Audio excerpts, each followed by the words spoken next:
కులంతో సంబంధం లేకుండా ఏ కులంలో పుట్టినా కూడా ఎదిగే అవకాశాలు ఇచ్చే సమాజం కావాలన్నా.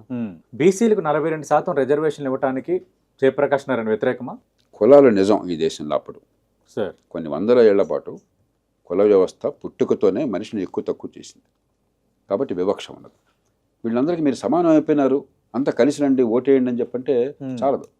సౌవేధ్య కావాలి సమాజంలో. కాబట్టి ఇదిగో మీ బాధని గుర్తించాం, అన్యాయాన్ని గమనించాం, దానికి ఏర్పాట్లు చేస్తాం, ఓకే టైం పడుతుంది, కానీ ఈలోగా ఇదిగో అని చెప్పి ఏర్పాటు చేశాం. అది రిజర్వేషన్. ఓకే. ఎందుకని 10 ఏళ్ళు పెట్టారు? అవును. అంబేద్కర్ 10 ఏళ్ళు ఎందుకు పెట్టారు? అంబేద్కర్ చిత్తశుద్ధులు మనం కాదన్నాం కదా. అవును. 10 ఏళ్లలో ప్రతి బిడ్డ ఎదిగే అవకాశాన్ని మంచి విద్య ద్వారా ఇతర ఏర్పాట్ల ద్వారా చట్టబద్ధ పాలన ఏర్పాటు చేస్తామని చెప్పని ఆయన నమ్మి ఈలోగా ఇదిగో మీకు ఓరట కలుగుతోంది, 10 ఏళ్లలో అందరూ సమానంగా ఉండే వ్యవస్థ రాజ్యం వరకు ఏర్పాటు చేస్తుంది. ఓకే. మనం ఏం చేసాం? రాజ్యం ఏర్పాటు చేస్తుంది 10 ఏళ్లలో అనుసరించి మర్చిపోయినాం. రిజర్వేషన్ శాశ్వతంగా కొనసాగించి అదే పరిష్కారంగా నటించి ఆ బతుకుల్ని మార్చకుండా, ఎందుకంటే విద్య రాకుండా, నైపుణ్యం రాకుండా, సంపాదించే శక్తి రాకుండా, ఆత్మగౌరవం పెరగకుండా మీరు ఏం చేసినా కూడా డ్రామానే. రైట్. ఫలితం ఉండదు.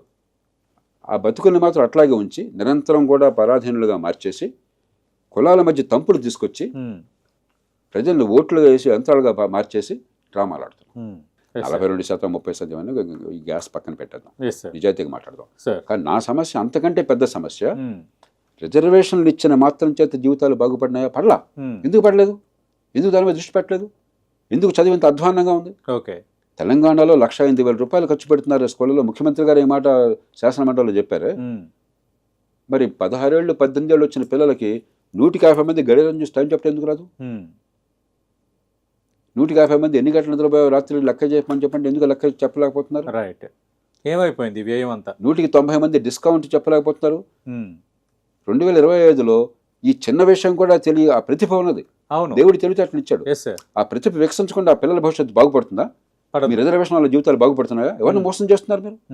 కాబట్టి నా పోరాటం ఈ దేశంలో పుట్టిన ప్రతి బిడ్డకి పుట్టుకతో నిమిత్తం లేకుండా, ఏ తల్లి గర్భాన్ని పుట్టిన నిమిత్తం లేకుండా ఎదిగే అవకాశాలు కావాలి. అవకాశాలు ఇవ్వని సమాజం ఈ మాటలు మాట్లాడడం ఆత్మవంచన, పరులను దగా చేయడం.